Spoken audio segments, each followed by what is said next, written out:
मित्रांनो, इन्स्पेक्टर मंजू या मालिकेच्या आजच्या भागामध्ये आता मंजूने त्या ठिकाणी जयदेवला पकडून पोलीस स्टेशनमध्ये आणलेलं असतं. आणि मग काय, जयदेव आता बोलत असतो, जे काही असेल ना, हे बघा वहिनी, तुमचा राग सत्यादादावर आहे. माझ्या आई आणि माझ्या बायकोवर तुमचा राग काढायचा काहीच ना संबंध नाही आहे. आणि मग काय, जयदेव आतमध्ये आल्यानंतर आता सपना आणि माया या दोघीही जणी त्याला बोलत असतात, अरे काय करत होतास तू वेडा की खुळा रे. आज मला फार आनंद होतोय की आमच्यासाठी तू असं काहीतरी करायला निघाला जयदेव आता बोलू लागतो की तुम्हाला सोडायचं आहे का नाही माझ्या बायको आणि माझ्या आईला. तर मंजू बोलते, जयदेव तुम्ही या बरं कॅबिनमध्ये या माझ्या. जयदेव आता कॅबिनमध्ये आलेला असतो आणि आता तिथे आल्यानंतरही तो मंजूला सुनवत असतो, तुम्ही कधी सोडणार आहात माझ्या घरातल्यांना. तुमचा राग आमच्यासोबतच का आहे मला सांगा. हे सगळं सूडासाठीच करताय ना तुम्ही. तर मंजू बोलते की नाही, सूड वगैरे काहीच नाहीये, गैरसमज होतोय तुमचा. बघा, हे मेन कारण आहे, हा व्हिडिओ बघा. असं बोलून जयदेवला मंजू आता डायरेक्ट ना तो व्हिडिओ दाखवत असते.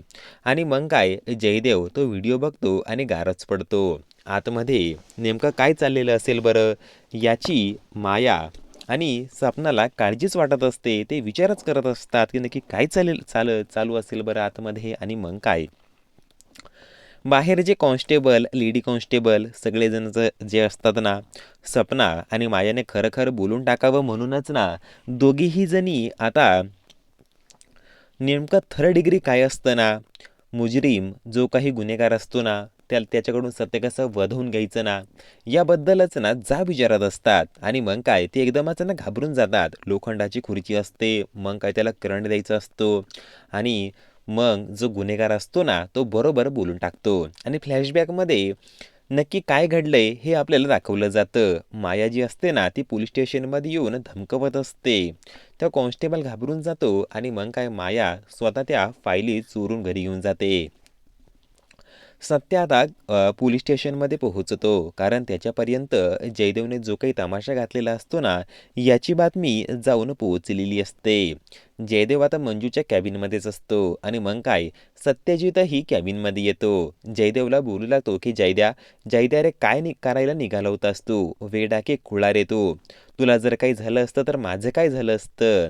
तुला हे सगळं करत असताना आई बाबा, माझी, तुझ्या बायकोची, सपना वहिनींचीही तुला काहीच आठवण आली नाही का रे. अरे तुला जर काही झालं असतं तर मी स्वतःला कधी माफच करू शकलो नसतो, कारण आज सकाळीच मी तुझ्या थोबाडीत ठेवली ना रे. रागाच्या भरात असं काही करायचं नसतं रे. हा जो राग असतो ना, आपल्या जवळच्या व्यक्तींनाही एकमेकांपासून लांब घेऊन जात असतो रे. आता तुला कसं समजू जयद्या, मी बोल ना. अरे कसं समजू, बोल ना जयद्या. हवं तर मला मार तू, मार मला मार. अरे काळजाचा तुकडाच आहे रे तू माझा.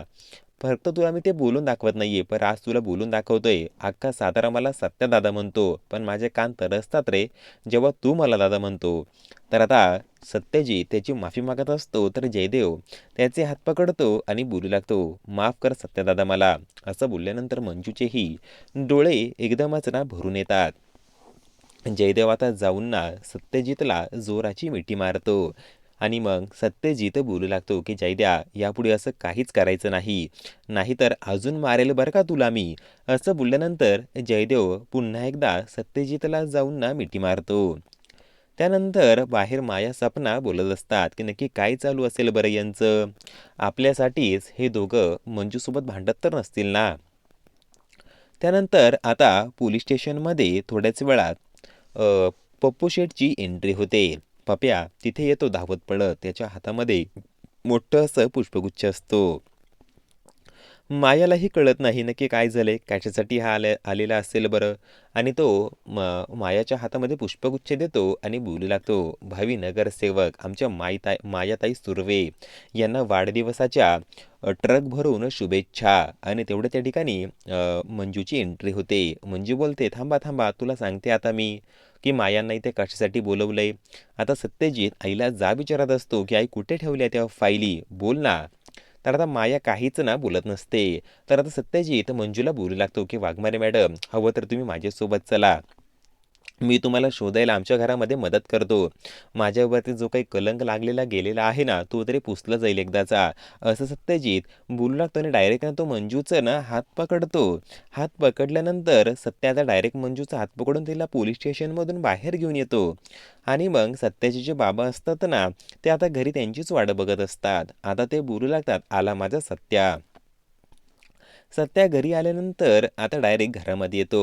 सपना वहिनी आणि मायाला तो विचारत असतो, "कुठे लपून ठेवलेले आहेत तुम्ही ते माझ्या फायलीचे डॉक्युमेंट? बोला ना आई." सपना वहिनी, "अहो तुम्ही तरी बोला. तुम्हालाही असं वाटत नाही का आमच्या दोघांमध्ये जो गैरसमज झालेला आहे तो दूर व्हावा? प्लीज बोला ना." तर आता कुणीच काही बोलत नाही. कारण मायानेही सपनाला धमकविलेलं असतं, "तू जर काही बोलली तर बघ." आणि मग काय, समोर आग होत असते आणि त्यातून एक काडकी आता जयदेव काढून घेतो आणि सपना आणि आईला तो धमकावत असतो, "मी अंगावरती सकाळीच पेट्रोल ओतवून घेतलेलं आहे. तुम्ही जर खरं बोलत नसाल ना, तर आत्ताच्या आता मी स्वतःला पेटवूनच घेणार इथून." आणि मग काय, लगेच ना माया आणि सपना फटाफट बोलून टाकतात की ते पुरावे कुठे लपवून ठेवलेले आहे. येणाऱ्या पुढील भागामध्ये मंजूच्या हातामध्ये ते पुरावे पोहोचतात.